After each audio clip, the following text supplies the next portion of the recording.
to The Dan Show, starring Dan Whalen.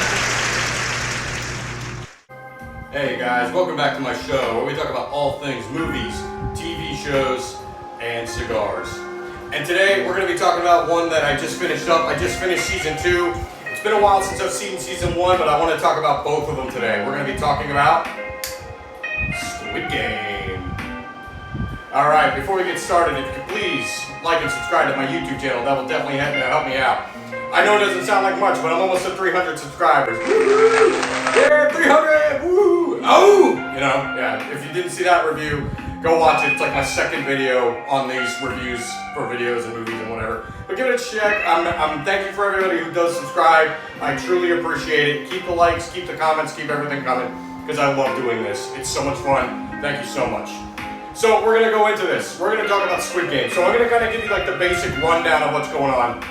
So I'll do my best to kind of sum up season 1 because I didn't really watch it, or I haven't watched it since the first season came out. So season 1 kind of whatever, and then I just finished season 2. And I thought it'd be the perfect time because it's about, the second season came out in what, December or something? Yeah, so all in all, the show is crazy. The show is crazy cool. So it's a bit psycho more than anything. So here's pretty much what it is. Like, it's about these people who are basically like homeless or in debt or just have a hard time and they're struggling with money.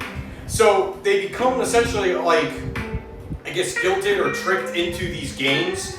So there's this guy who comes around who like, he's in like a suit, he's got money, and he ends up like kind of tricking them into playing a game with him. And it's this game with like these square papers. And you just try to chuck it on the ground, you have to see if the other paper flips over. If you don't, you get slapped or something. The slap, I don't know. I'll tell you what, these Korean game show kind of shows, I really like them. I really do. There was the 8 show, which was insane. Like, psychologically messed me up. And then there was the other one, which is Alice in Borderland. I don't know if they're all Korean or whatever, but like, you know, they're all really good. But this one is Squid Game, which almost, in my opinion, might be like the lightest hearted one of all of them, and that's not saying anything. It's really not saying much at all. So let's put it this way. These homeless people and these people in debt, these victims to financial reasons, you know, are pretty much tricked into going to this island where they play like these cutesy pie little kid games. And in the beginning, like, you hear like this happy-go-lucky intercom saying, you know, like, okay, here are the rules. If you do not do this, you will get eliminated. But eliminated to them is thinking, oh, they just lost and they go home. It's not true. No, the elimination in this show means you get killed. So pretty much the scene that kind of like started off and was like, oh crap. The first game they play, and actually both seasons, is red light, green light. So there's like 450 of them, maybe like almost 500 contestants already. And you see like this weird like cutesy pie little doll just go, okay, red light, and they start running, or it says green light and they start running. But once you say red light, if you move after red light is said, you just got shot. And I'm like, oh, they had no idea what they were in for. Which makes the show all in all even crazier. But like, the one thing I will get about the entire show, and this just is absolutely like insane to me, is what people will do for money is, I do not want to use the word pathetic, but just like sad, man. You know, like, I don't know, like, money is just, it's the key to modern survival for sure, but it's also like the bane of everyone's existence, and it's also the one thing that creates pretty much pure evil. And humans created it. I always kind of think to myself, you know, we could literally as a species do whatever we wanted. We could go to the beach, we could go anywhere we want, we should be able to eat whatever we want, do whatever we want, until human beings invented money. And like I said, this show pretty much shows like I guess the extent of what people are willing to go through to get out of their hell, you know, or out of their horrible situations. And money can fix a lot of issues. And this show is kind of representing that. But the thing is, there can only be one winner, and it's, in the show there's like 500, 600 contestants or something like that. And it's just absolutely insane. So pretty much let's put it this way, you can already understand that like now that they find out that like, oh shit, we're actually gonna die here. You know, this show actually is killing people. Not eliminating, but killing people is nuts. It's ridiculous. But that you already know there's a bunch of drama that goes into it. Like, some of the characters end up having like a fling, and then they end up betraying one another constantly. I'm not gonna give too much away because I really think you should watch the show. The show is really cool. It's on Netflix. If you can deal with like the Godzilla, like almost dub over, you know, where their lips don't match what they're saying, you can kind of muzzle through that.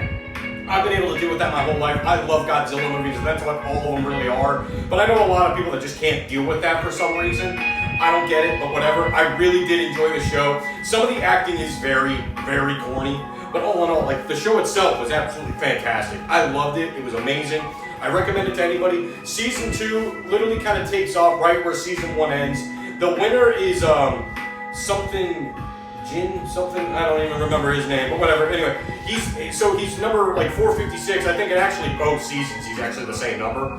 But he ends up winning, and he ends up getting his ass somehow transferred back in because he's trying to find where these people are holding on this, like, or like holding this organization or this freaking game. You know, it's killing people. You know, and he's like having a problem with it, which is kind of weird because he's got all the money because he won in game in the season 1. He won the first game, but the games are just continuing on. All in all, like, man, this show is nuts.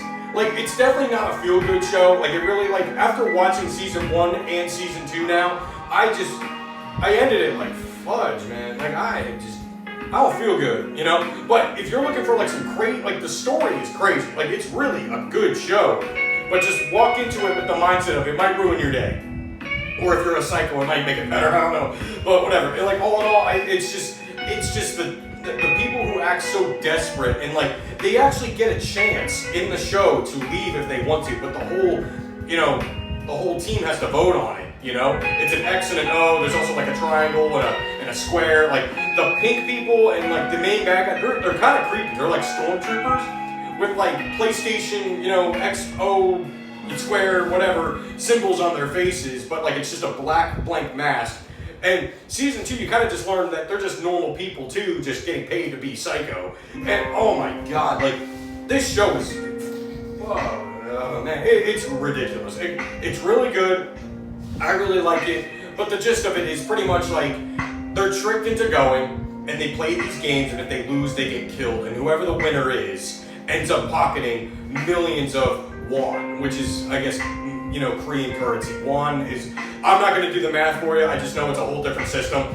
Like a million won is definitely not $1 million here, but maybe, I don't know how the system works, but we'll see. But like, it is, what a show. Like, what a show. Like, so I will say this, there's Season 1 and there's Season 2. Season 2 definitely does leave you hanging, but I think they already released the trailer for Season 3, which I will be excited about. I'm going to be doing the review on that one. I think Season 3 might be kind of like the end-all of the show. It might be the last season. I could be wrong. Everyone could be wrong. I don't know. But like I said, but as of right now, it leaves you with a pretty nasty cliffhanger. This movie was essentially The Empire Strikes Back, where the bad guys essentially win. And then there's the third or the sixth movie in Star Wars where, you know, the rebels come back and they kick butt. So that's kind of where we're at. We technically just watched the Korean Squid Game version of The Empire Strikes Back. And that's my opinion. That's where I'm staying with it. So far, the show is really good. I can't give it an honest rating, but if I had to give the first 2 seasons a rating, I'd give it like a 7. It was quite entertaining. I watched it kind of from start to finish, like no ifs, ands, or buts. Me and my buddy, we watched it together, and we just blew through it. And we were entertained the entire time. There's a lot going on, but it's easy to keep up if you just kind of focus on the show. But all in all, wow. Squid Game. Go watch it. I loved it. Fantastic. I can't wait for Season 3, and I hope you are too. Write in the comment section what you think. I personally, like I said, I'm recommending it to you because I really did like it. I wouldn't recommend something to you guys that I didn't like, and like I said, if you hated it, I actually kind of want to know why. So please put in the comment section why you didn't like it, why you loved it, why you didn't really care for it, or both, whatever. Write in the comments. Please leave a like and subscribe to my channel. It definitely helps me out. And I can't wait to talk about Season 3. Coming up in the future for my videos, I'm going to be talking about Star Wars. So get ready for that. There's a bunch of content that I can do on that. I'm also, like, I'm a big Star Wars fan. Like, I actually love Star Wars. So I can't wait to be doing that one for you guys too. I'm going to be doing pretty much, I'm going to do all the ones that I liked. I'm not going to really be talking about the shows because I think the shows were really a letdown.